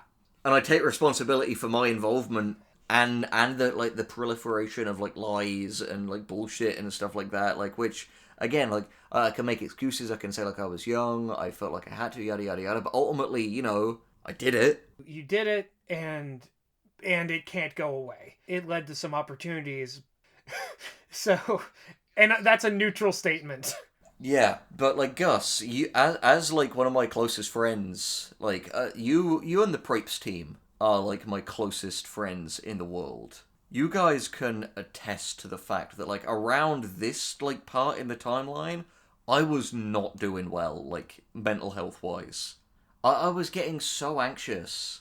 There was a period of time where legitimately, and I feel goofy saying this, but, like, I had to recover from the heads of Sierra Blanca. Like, it was, like, again, like, people at home, imagine genuinely, even if it was something that you weren't that emotionally connected with, imagine legitimately spending multiple months, like, late nights, like, all this time and effort on this thing, with the added process of, like, the anxiety leading up of, like, you having a feeling it's going to be pretty disastrous, but, like, then just seeing it explode and see people genuinely, like, hate not only what you were involved in making, but, like, actively and with some merit call you bad people. I think that it's not goofy at all, because, like, I imagine that that's something that a lot of people have had to face at one point or another, and it's understandable after that to feel like you are permanently changed and that you can't go back in some way, that this thing shook you to your very core and made you question who you were. I wouldn't, like, if I could go back in the past, I wouldn't change it. Like, I'd change maybe some of the ways I operated in it, but, like, I'm glad, ultimately, of my involvement in the Sierra Blanca thing, because I learned so fucking much. Like, it was a reality check, and I think what was so important for me is, through having what in the end was just such, like, a, like, on the whole, quite negative creative experience, it was the ultimate education in what I actually love about creating, and what to do and what not to do in conducting myself in my own creative projects. And it's not to say that I came out of this, like, enlightened, because the fact is, as we said earlier, like, there's no, like, boss level. There's not 100% completion on creativity, but I felt like this, I was lucky that it let me take several steps in the journey at once, and like you said, in a sense, I guess it did kind of age me, because, like, there are things I know because of it. Like, I'm not naive about the creative experience. I think this is, like, sort of, in a creative sense, the definition of what doesn't kill you makes you stronger. But at the same time, like, and we'll get into this in a second, like, I'd be lying if it didn't leave some, like, mental and emotional scars that, like, linger today. Yeah, and what's crucial here is that the experience of Sierra Blanca, though the Heads of Sierra Blanca as a podcast was out, the whole entire thing, the tale is not over. After a while, I wasn't expecting to hear from Alex again. I thought it would go, like, soul-searching. We invested everything into Less is Morgue, keeping the production up, getting audio, writing scripts, and for what it's worth, I'll say now, just because it'll probably be maybe a month or so until we get another, like, time to organically talk about this, but, like, most fulfilling creative experience of my life, hands down. But in the middle of this, I get another message from Alex, and it's genuinely the last thing I could have expected. He's saying he wants me to write an outline for a potential Heads of Sierra Blanca movie to pitch. Yes, you heard that right, Yeah. folks. That this is the next step. The next part. Doubling is down. So Doubling Down, this fake true crime podcast, which had a star-studded cast of uncredited people that was built on lies and fake Reddit posts and a million sock puppet accounts. This thing that already has the public backlash of everybody in the general community it would have been marketed to, erroneously again, because its gimmick ruined it. This was now going to have a feature movie, and Henry was going to be the writer of it. Like, yeah. Insanity. What happened next was, when I first saw this, I was legitimately in just a state of, like, I felt like I'd been punched in the face. Not in the sense of pain, but in the sense of sheer disorientation of just, like, wow, the two of us got such different things out of this experience. Do you know what I mean? Like, wow, like, we have, like, This has forked us into such different trajectories. So this is sort of when you realized, creatively and professionally, that you and Alex Aldea were no longer on the same page about the head. Yeah, so do you know what I did? I thought, fuck it. This is my last opportunity. And that night, I sat and I wrote an outline. And incidentally, I believe I still have that outline on Google Drive. And, fuck it, I reckon we can stick a link to it in the description. Yep. What I did was, even though I later found out that it had elements of other things which I hadn't seen at the time, like the Poughkeepsie tapes, I decided, you know what, fuck it. I've got this opportunity here, even if this never goes anywhere. I'm going to write this outline my way, and I'm going to write this as the true crime satire it always should have been. I changed it from 3 murders to 1 murder. I completely altered the characterization to have Magdalena, the main character, be someone who was very kind of, like, obsessed with, like, fame and infamy through this, as, like, a commentary on, like, the ethics of, like, mining what's ultimately other people's pain for success and things like that. Like, I took the most basic bones of the heads of Sierra Blanca and wrote a satirical, pitch-black comedy screenplay outline from it. And I gotta say, like, you know, that is something that I have mad respect for you for doing, because you were, again, trying to create something from all of this, which is a valiant effort. And the honesty with which you launched into, you know, complete dark comedy, satire, and in a deeply cynical sort of exploitation thing, that must have felt like a way of channeling your feelings about this project into some sort of catharsis. Yeah, no, absolutely, it was. And even though, as you've probably guessed from the fact that most people watching this video have never heard of this, that will never see the light of day, a lot of ideas in it ended up being present in a fantastic upcoming Less is Morgue script that's a parody of, like, a lot of these things, that was written by a really phenomenal guest writer called Eddie Feely, and edited by me, you, and Meg. So, in a sense, all of these parts got used in the end for, like, projects that I'm personally, like, you know, more proud to sign my name to. But, like, I sent that to Alex, and, yeah, that was basically the last time we ever had a conversation about Sierra Blanca, because he just never replied to the outline. And he would contact me again for consultation, we'll say, on future projects in 2020. But at this point, I was just, like, it wasn't my world anymore. Like, we had a good thing going with Less is Morgue. We still do, in my opinion. Like, we have a platform with this channel. Like, we have certain creative prospects now that we didn't then. And I just thought, you know what? Fuck it. I've outgrown this. You know, for what it did, I'm sure you're grateful for the things that you've learned, but at the same time, there is no more time in your life that you can put into a project like this. Like, I think you've done your time, you know? Yeah, no, exactly. Like I said, you got to spend time in the mines. That was my time in the fucking mines. And don't get me wrong, as you move up in any career, there's always a new mine. There's always new challenges. But, like, I was through with those kinds of challenges. Yeah, no, you are the canary out the cage, my friend. To begin with, the second someone tells you, hey, do you want to write in this thing? It's going to have, like, celebrities in it and all that jazz.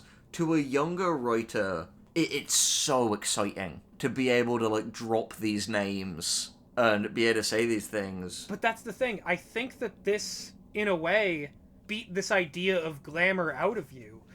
In a way that is actually advantageous in the future, because we know that, like, big names don't make something an automatic success. Especially if they're uncredited.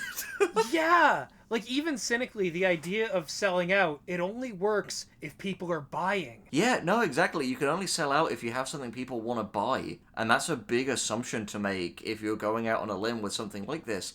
And, like, yeah, the fact is, like, so this is a tale of hubris. This is a cautionary tale, There have been, like, future projects that are out now that, like, are going on, and, like, to be honest, I have no interest in talking about those, because, if you look for it, you'll find them. Like, the shit I care about is Less is Morgue, and the Die Gentleman channel, and different series and projects being made by Meg, and Scott, and Charlie, and Sean, and Jasper, and Ori, and just this phenomenal team and this creative community we have now. But between us, we have the resources to make anything we want in clever, cheap ways without getting the green light. And Dancing with the Devil is overrated. Yeah, we've kind of found a place that we all belong together. And you know what's kind of crazy, man? What? In a way, there was a Heads of Sierra Blanca movie made, and it's this very in-depth discussion of its story. Yeah, no, I agree. I think, to be honest, like, I'm sure that whatever few of you have made it to the end of however long this video is, like, part of you is gonna feel tempted to go and listen to it. But do you know what the problem is, Gus? Yeah, what's the one big problem with the Heads of Sierra Blanca? But no, the thing is, weirdly, this is the one big problem. The problem in which all of it can be rolled into is that the Heads of Sierra Blanca, as a finished product, is infinitely more boring than the wild story of its creation. Yeah. It's something that without this scandal would have had no staying power. It would have been forgotten so quickly. I mean, to an extent it has, outside us few that were, like, involved in its creation. But, like, ultimately, the true allure of Sierra Blanca, and any conversation I've ever had about it, is just this. Just the surrealness of how it happened and what it is. And why, out of what seems like such an exciting, strange, weird, hilarious process, you get such a dull, soulless, exploitative mess. Exactly. And somehow or other, this strange series of decisions and cause and effect relationships led to ultimately this podcast, which is, I guess, the moment where the axe blade swings down and the head flies. Yeah, and incidentally, that's a great moment to end on, but I'll end it with one more comment and a very funny little story, just to end it on a slightly lighter note than the emotional trauma I may or may not have from this series. Yeah. The first fun fact is, Less is Morgue fans, you really can thank Sierra Blanca for Less is Morgue, because I really think it was my frustration at doing such a, like, quote-unquote Hollywood project that really gave me kind of the rage I needed to jump into the, like, indie goodness of Less is Morgue. Gus, for context, could you tell the people at home about my semblance? Oh, yes. Okay, so, for those of you who don't know, Henry's semblance is, tenacity, we'll call it. So, he gains more powerful the more he wishes to spite someone. I'm like if Lily Orchard was effective. So Lily Orchard has your thing in reverse, because the more spiteful she becomes, the less coherent she becomes.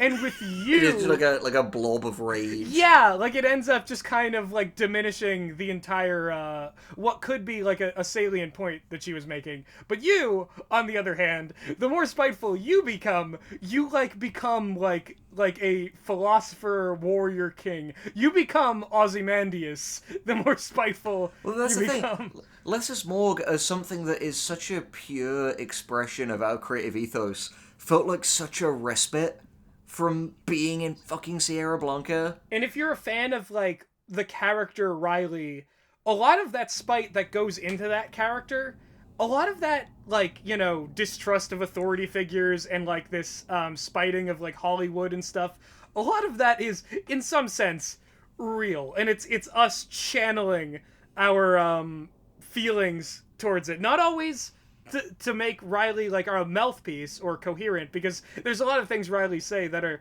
patently ridiculous, like on purpose. Yeah, Riley is not an author insert. Riley is wrong about a lot of stuff. But the raw just expressiveness, The sentiment. yeah, the sentiment is where a lot of this ends up. Riley ends up being an outlet, and there's a reason why we have Evelyn to balance that out. It's because, just like the creative team that makes it, these two characters are an expression of the shared ethos that this team has. Of, you need that raw, unfiltered insanity of Swag. of going forth and just doing your thing, but also the tempered kindness and empathy of knowing when to quit. Incidentally, if you're a Less is Morgue fan after this video, you may have some inclination as to the inspiration for a certain Todd. But Todd, like all great villains, is a purely fictional character. Yes. Purely Yes. fictional. So I'll end on a funny little story just related to this. So the reason I'm the BBC voice in the first episode of Sierra Blanca, if you're going to listen to any episode, you're going to listen to that one, because you'll get me, you'll get Wayne Knight, you'll get Danny Trejo, all that stuff. All the heroes. Yeah, but the reason I was the BBC voice is that originally there was a different actor in that role. The absolutely phenomenal David Alt, who is a good friend of ours and a friend of the show, and voices both Stolas. Not that Stolas. Stolas in Less is Morgue. But yeah, he's well known in kind of the online circles. He's a voice in Less is Morgue. He's a voice in the No Sleep podcast. He's a voice in the Shadows at the Door podcast. He's phenomenal bloke, hilarious, wonderful. But Alex was worried that people would be able to identify his voice, and it would break the Are immersion. you? Hold on. We're at, like, the end of it. In this episode with Danny Trejo in it? Yeah. Okay, we're at the end of this. We're well into the video, well past 30 seconds at this point. I can say this. Are you fucking kidding me? Wait, dude, wait. The punchline of this story is gonna fucking slay you. So, I'm in there doing that. And at this same time, it was, interestingly, Meg and I were in Boston. We met Gus in person. We had a great time, despite Meg having an injured leg. No, yeah, that's right. That was around that time. We were in Boston for the Halloween No Sleep podcast show, back before I split with them, because one of my scripts were being performed. And they did like a series of live shows, a tour across the US. And afterwards, I feel like such a twat saying this, but all the people who were like fans of me and my work were like coming up, and like I was meeting them and chatting with them. I signed a few autographs, which was fucking surreal. But Gus, Yeah. when I was talking to them, I shook their hand and I was talking to them, and one of them says to me, "Do I know your voice from somewhere?" Oh, and And it was the fucking heads of Sierra fucking Blanca. Even Which at me, that point- who at the time was the most unknown voice, like none of the big, like popular, like 500,000 fucking view YouTube videos with me in it on this channel had come out yet. I was in nothing. I was purely like behind the scenes creative shit. And people recognized me. And, oh like, my god, that's crazy, dude. It's And- like, I would have hoped they had said ponder over wander, but no, it's you were the guy who explained Rube Goldberg machines on the fucking heads of Sierra fucking Blanca. I don't think anything has ever emphasized how doomed the attempt for this to be real was, that in an episode with Danny Trejo, people could even pick out my voice in the lineup.